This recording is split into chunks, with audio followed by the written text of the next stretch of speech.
Hello subscriber. It's our day 337 and today September 5 and it's Tuesday. Ayan, dito naman tayo sa ating construction site. Dito yan sa Bongabel Private Resort sa may South Spring Villas, Bocal, Calamba, Laguna. Ayan, update tayo ng ating construction. Ayun lang, medyo mabagal talaga tayo ngayon kasi ang tao natin tatlo lang ngayon. At si Foreman baka hindi na muna talaga bumalik kasi nga ay naantay na lang niya yung career ng project talaga mag-start din doon. So kami naman di pa namin alam kung mag-additional pa kami doon sa ibang mga part na pwedeng gawin or hayaan namin lang sila. So hindi natin alam pa, medyo na-decide pa kami doon. So far ngayon, ito lang muna yung update lang na atin. Ito yung passage natin. Oh. Ngayon si Butoy medyo nakakagawa na ngayon kasi kahapon na mag-aayong yung mata niya. Kasi tinalsikan yata daw ng buhangin ng papalitada. Ayan, ginagawa niya na yung ating karaoke wall na cabinet. Bali may pull out siya ng push button. Ito. Toy, pakita nga, patingin ako ng ano yung pull out mo sa ibabaw. Yan. Yan yung nila niya. Yan yung mga pindutan ng karaoke. Tapos yung second level, taguan niya ng mic saka ng mga songbook. Ayan. Oh, sana magkasya dyan. Pero sabi mo mukhang nakakasya rin yung mic. Pare-pare sa man ng height niyan siguro. Ayan, medyo umuga-uga yung drawer namin. Pero secure naman niya kasi kahit tapakan nila yan, kaya no? Oo, ano kasi medyo makapal lang yung malaki lang yung naibigay namin na na spacing kaya medyo lumulundo. Pero ang solution na dyan, pwede natin na dyan ng flat bar no, para sumikip. Oo, sikisikan natin ng flat bar. Siguro yung madulas na klase na flat bar o kaya wood, no? O kaya aluminum na nabibiling strip lang para sumikip, para maging release niya. O, meron ganon. Kasi itong dalawang wing naman niya, ito yung lagayan ng decider amplifier o kaya yung player nandun sa kabila. Kung magkakasya naman sila sa isang panel, sa isang butas, o ditong isa, pwede natin gawing lagayan ng mga wifi o kung ano man pwedeng ilagay na itatago dyan. Yan, kasi nakasecure naman yan, nakalock naman siya, may mga lock na ilalagay. Yan. Ito na yung gagamitin niya na plywood. Ito yung marine wood na 3/4, no? Ayan. Kalimutan pala na yung 18 na ano yan, sir. Yung panganto? Yung 1 up kayo. Oo. Yung pinaka para pag hindi makita. Pero di ba nakapasok naman ayun, hindi pala lahat. Pag nilabas pala, kita pa rin yung gas-gas niya, no? Kaya kailangan talaga yun. Oo. Dinidikit lang ng glue yun, no? Hindi. Pero ipapako pa rin siya. Tatago na lang natin. Pero pag pinakintab lang ni tatay, malaki pa rin siya sa mga ang barag, no? Matapyas pagka pinakintab lang ni tatay sa silyahan. Hindi na. Pwede rin yun? So, pwede tayong hindi bumili, mapakinisin na lang. O, gamitan ni tatay ng mga yun. O, polytop na pa kotse, o, di ba? O, yun na siguro, mas matibay-tibay pa yun. Para pantay, kasi pag ganun, may chance na lumulundo o tumutuklap no? Yung dinidikit na parang pangkanto niya. Bawat Papako? nakapako ko siya. O, kaso magmamasilya ka rin ng pinakuan. Wood, rin yun? Wood din yun, di ba? Ay, wood, nga pala, wood din yun. Pwede. At least, walang, hindi dulo ng yung makikita. Hindi yung mga, niya. May wood. Tapos, papakakinisin din ni tatay yun. O nga, habol. Pwede yung habol. Ayan si, kasya yung ulo niya dyan sa gate, naman si, Bakoy, kasya. Akala ko pa nila kasya. Yung pusa, hindi ko alam kung yung bungo niya na kakalas Ang liit na space niya, nagkasya pa. Pag tumaba-taba pa, no? Baka umiyak na yan. Tapos natrap na siya, no? Yan, labas. Pero maganda rin kasi nakakalabas yan para tumatay sa labas, di ba? Kasi hindi tumatay yan dito si Makoy sa loob, saka umiihi. Lumalabas yan. So maganda talagang nakakadaan din siya dyan. Kasi pag hindi, magpupunas kami ng ihi niyan sa kanang tae. Naku, hirap na.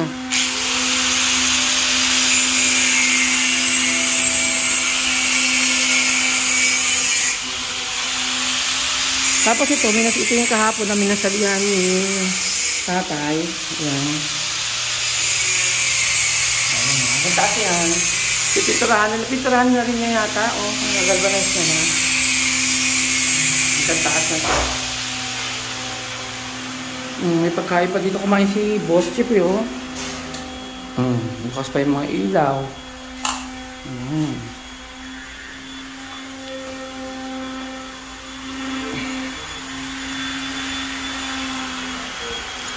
Kasi ito di pa namin pwedeng tanggalin. Bukas pa ito pwede na tanggalin to, hindi pa. Huwag muna, no? O para matibay, no? Kasi yung huling kinabit ng barag eh. Oo, dapat matagal 1 linggo daw. So may mga gagawin pa naman kami, hindi pa naman na yan. At tapos ito, si tatay na pinifinish niya na yung mga wall doon.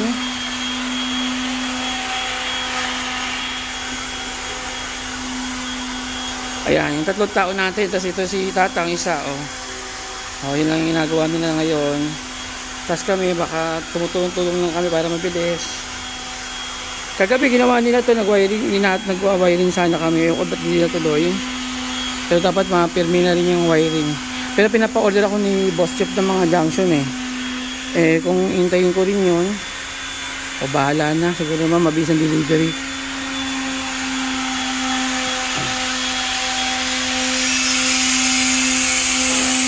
Yan, yung karaoke wall natin yan, dito kakabit yan. Yan, daan. Tapos kakabit kami ng TV, tapos bibili na kami ng panel dyan para makabit. Kasi itong sa may, dumating na yung delivery ito kahapon nga. Kaso parang hindi pa namin papa-install kasi nga baka madumi-dumihan na naman. Siguro yung pagtapos na lang magawa yun. Pero ewan ko lang, hanggat wala pa naman kaming tao masyado, pwede siguro to, tulong-tulong sila. Si Wamos kasi darating bukas, Wednesday or Thursday. Ano po, Wednesday yung kapaalam ng mahaba araw yung So aantayin muna namin yun. Pag hindi, kailangan namin mag-decide kung magdadagdag na talaga kasi tumatagal lalo. Yung aming gawa, mahirap din naman. Yung tusin, dapat kung konti ng tao mo, dapat pag-finishing. Pero parang di pa naman finishing to kasi ito, meron pa kaming ipa-plaster ang topping dito. Saka may bubusan pa kami sa pump room. So madami pa.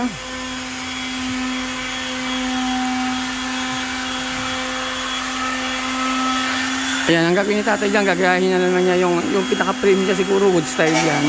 Or black, di ko alam, baka black siya. Wood siya, katulad ng tapos yung gitna ang black, saka yung mga ayan, puro black yan. Ito kinatian lang nila dito yung spacing, no?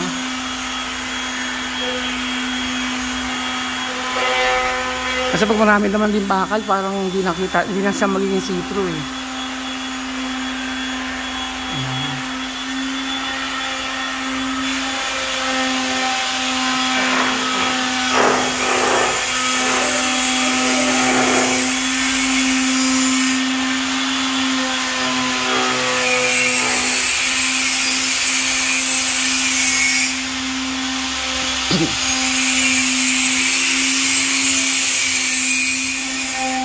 Ito pa. Wala ko nakabitan nila to. Contemporary yan. Kasi nga may, nilagyan na nila ng frame. Tinungkuran lang nila. So, ang nag-assemble lang si Jeep lang kahapon sa kasi katang eh. Ito pump room namin. Ito pa rin. Pero alam ko bumili na si Jeep ng pintura dyan na pang radialize na para malatagan na sana namin.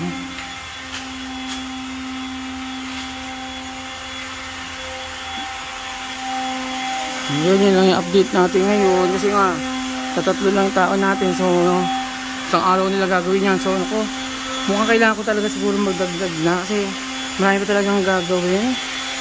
So sabay-sabay sila nag-finish kasi almost 11 magti 12 months na kami.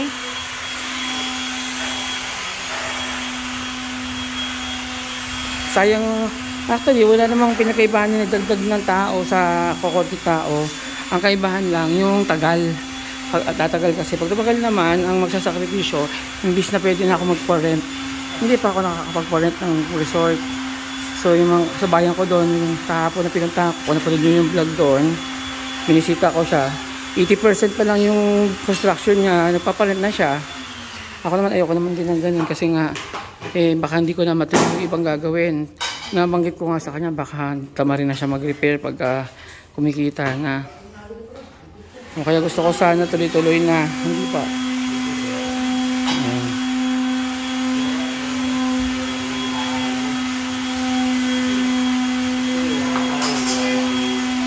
Ayan po sila ano.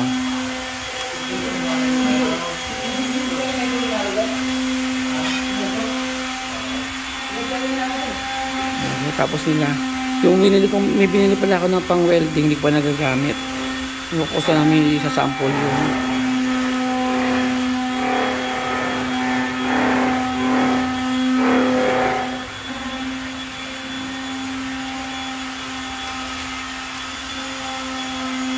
Ayan, siguro yun ang ating video ngayon. So wala tayo masyadong update ngayon. So hanggang dito lang sila yung video natin. So sa mga hindi pa nagsasubscribe dyan, baka naman. At syempre huwag nyo kalimutang i-click yung ating notification bell para updated kayo sa aming channel na Bong and Jeff. Lalong lalo na masubaybay yung matapos sa aming resort. So hanggang dito na lang. Bye bye.